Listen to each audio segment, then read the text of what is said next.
आप देख रहे हैं INS न्यूज प्लस। खबरों की शुरुआत करें उससे पहले एक नजर हेडलाइंस पर। राजस्थान में जारी सियासी घमासान के बीच पायलट गुट को हाईकोर्ट से राहत। 24 जुलाई तक स्पीकर नहीं ले सकेंगे कोई फैसला, हाईकोर्ट ने सुनाया फैसला। भांजी के साथ छेड़खानी की शिकायत करने पर पत्रकार विक्रम जोशी को बदमाश ने मारी गोली। प्रियंका गांधी ने कहा, कानून व्यवस्था का ये आलम है तो आप पूरे यूपी में अंदाजा लगा लीजिए। राहुल गांधी ने मोदी सरकार पर फिर बोला हमला, सरकार को गिनाई कोरोना काल की उपलब्धियां। कहा, जुलाई से राजस्थान में सरकार गिराने की साजिश हो रही है। राजस्थान हाईकोर्ट में पूर्व डिप्टी सीएम सचिन पायलट और अन्य 18 बागी कांग्रेसी विधायकों की याचिका पर सुनवाई हुई। हाईकोर्ट ने अगली 24 जुलाई तक अपना आदेश सुरक्षित कर लिया है और स्पीकर को कहा है कि 24 जुलाई तक किसी भी विधायक के खिलाफ कोई भी एक्शन न लें। राजस्थान में जारी सियासी हलचल पर हाईकोर्ट ने सचिन पायलट गुट को 24 जुलाई तक की मोहलत दी है। हाईकोर्ट ने स्पीकर सीपी जोशी से कहा कि आप 24 जुलाई तक अपनी कार्रवाई कर दें। अब हाईकोर्ट 24 जुलाई को अपना फैसला सुनाएगा। सचिन पायलट गुट की ओर से विधानसभा स्पीकर के नोटिस के खिलाफ याचिका दायर की गई थी। शुक्रवार को याचिका पर सुनवाई शुरू हुई थी। अब मंगलवार तक सभी पक्षों ने अपनी दलीलें रखी। बहस के दौरान सभी पक्षों के वकीलों को सुना गया। इस दौरान मुकुल रोहतगी ने पायलट खेमे की ओर से दलीलें पेश की। वहीं इस मामले में लगाई गई 2 अर्जियों पर भी कोर्ट ने सुनवाई की। इसके बाद जस्टिस इंद्रजीत मोहंती और जस्टिस प्रकाश गुप्ता की खंडपीठ ने इस विषय पर मंथन करने के बाद फैसले को सुरक्षित रखने की बात कही। कोर्ट ने कहा कि इस मामले में 24 जुलाई तक फैसला लिया जाएगा। इसके साथ ही कोर्ट की ओर से विधानसभा अध्यक्ष से भी ये आग्रह किया गया है कि वो 24 जुलाई तक विधायकों पर किसी भी तरह की कार्रवाई न करें। ऐसे में फिलहाल कहा जा सकता है कि पायलट खेमे को मंगलवार को तत्कालिक राहत मिल गई है। बीते रविवार दिल्ली में हुई भीषण बारिश की वजह से मध्य दिल्ली के अन्ना नगर में कई मकान ढह गए थे और अब इन मकानों में रहने वाले लोग बेघर हैं और उन सभी को अभी भी ये डर है कि नाले से सटे हुए घर कभी भी गिर सकते हैं क्योंकि उनमें दरारें आ चुकी हैं, पर उनकी सुध लेने वाला कोई नहीं है। देखिए रिपोर्ट। मध्य दिल्ली के अन्ना नगर में भारी बारिश के चलते जो 10 घर ढह गए थे उनमें रहने वाले परिवार अब बेघर हैं। सिर पर न छत है और न भविष्य से कोई आस। देश में कोरोना वायरस के कारण ये परिवार पहले ही पैसों की तंगी से परेशान थे, लेकिन दिल्ली में रविवार को 3 घंटे की बारिश ने कई लोगों के आशियाने छीन लिए। लेकिन अभी भी वहां रह रहे लोगों को अभी भी डर है कि अगर फिर से बारिश होती है तो 10 और मकान ढह जाएंगे, क्योंकि करीब 10 और मकानों में बुरी तरह दरार पड़ चुकी है। दहशत के चलते नाले के किनारे रह रहे लोगों ने अपने मकान खाली भी कर दिए हैं। यानी अगर एक बार और झमाझम बारिश हुई तो बाकी के दरार पड़े घर भी स्वाहा हो जाएंगे। नाले के काम चल रही है, एमसीडी वालों ने कर रहे हैं।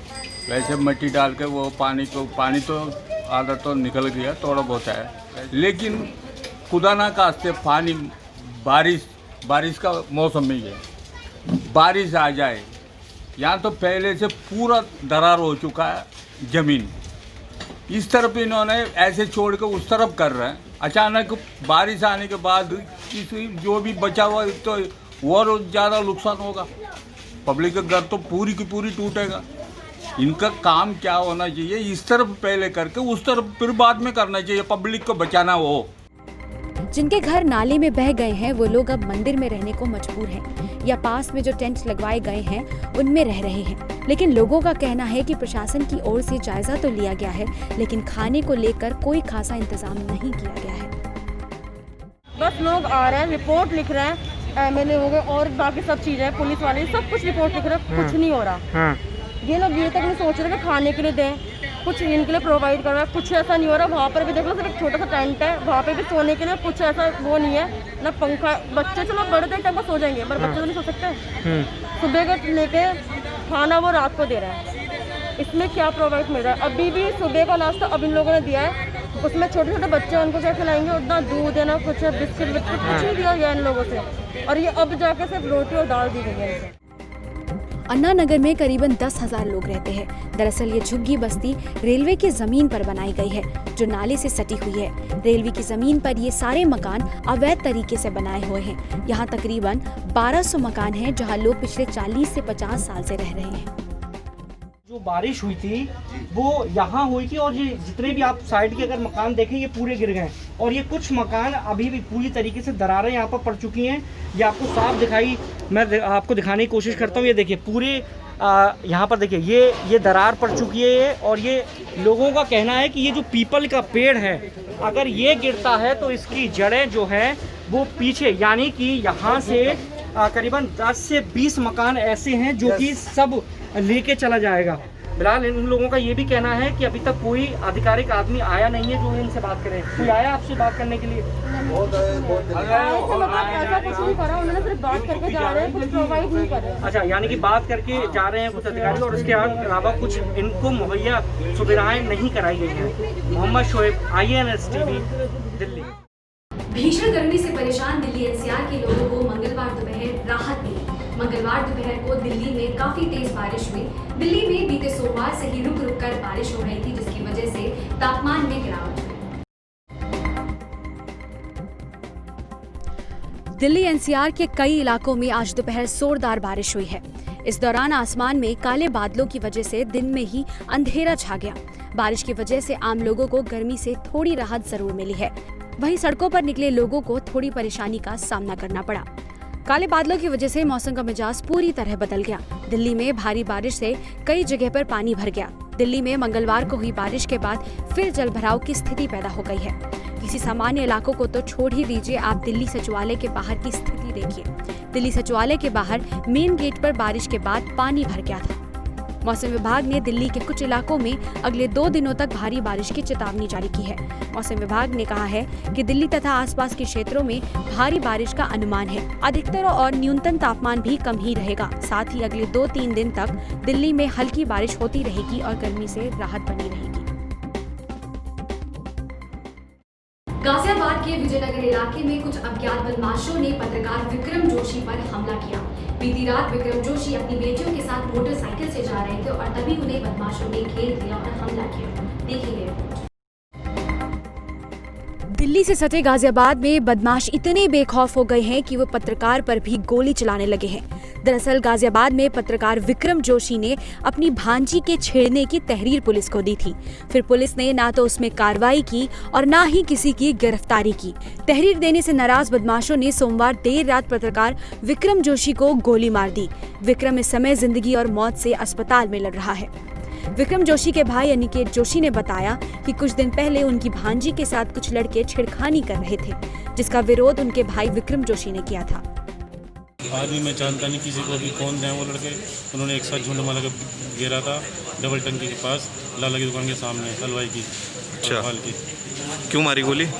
हमारी भांजी है, उसकी कमेंट्स करते थे लोग, हमने विरोध करा उस चक्कर में और लड़ाई झगड़ा हुआ। उसके बाद हमने एप्लीकेशन भी दी विजयनगर थाने के अंदर। उस देने के बाद फिर 2-3 दिन के बाद गोली मार दी।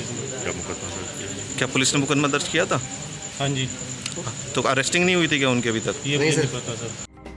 पत्रकार पर हमले के बाद वहीं पत्रकारों ने जिला मुख्यालय पर प्रदेश के मुख्यमंत्री के नाम एक ज्ञापन सौंपा। ज्ञापन लेने पहुंचे सिटी मजिस्ट्रेट से पत्रकारों ने कहा कि इस मामले में पुलिस की लापरवाही साफ दिखाई दे रही है।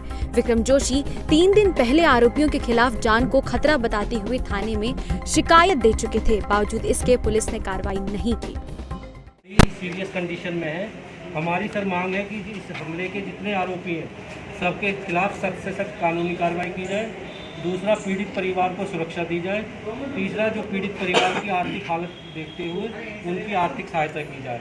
और सर सबसे एक हमारी मांग ये भी है कि पीड़ित पत्रकार ने 3-4 दिन पहले अपनी भांजी की छेड़छाड़ की शिकायत विजयनगर थाना में की थी।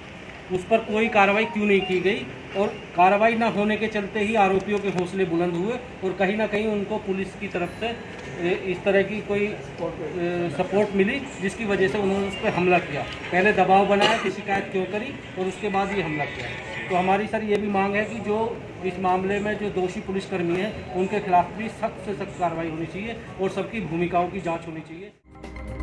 वहीं अब पत्रकार को गोली मारने के मामले में अब राजनीति शुरू हो गई है। इस घटना को लेकर कांग्रेस महासचिव प्रियंका गांधी वाड्रा ने प्रदेश की योगी सरकार को निशाने पर लिया है। उन्होंने ट्वीट कर कहा, गाजियाबाद NCR में है, यहाँ कानून व्यवस्था का ये आलम है, तो आप पूरे यूपी में कानून व्यवस्था के हाल का अंदाजा लगा लीजिए।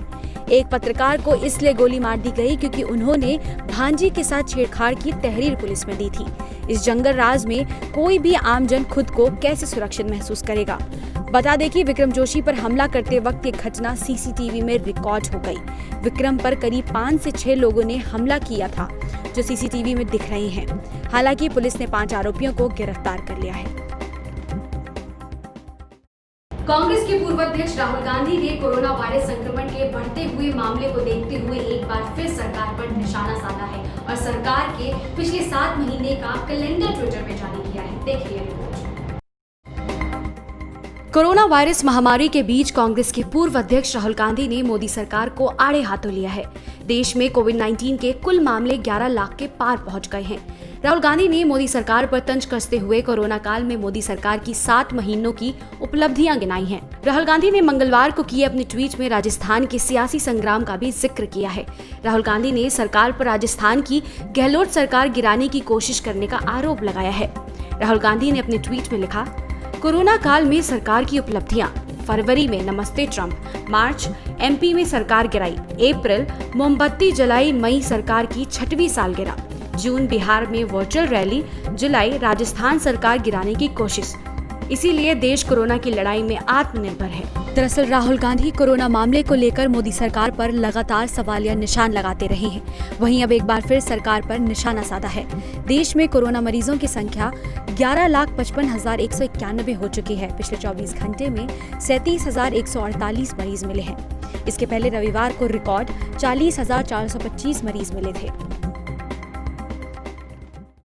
आज के लिए बस इतना ही। इजाजत दीजिए। नमस्कार।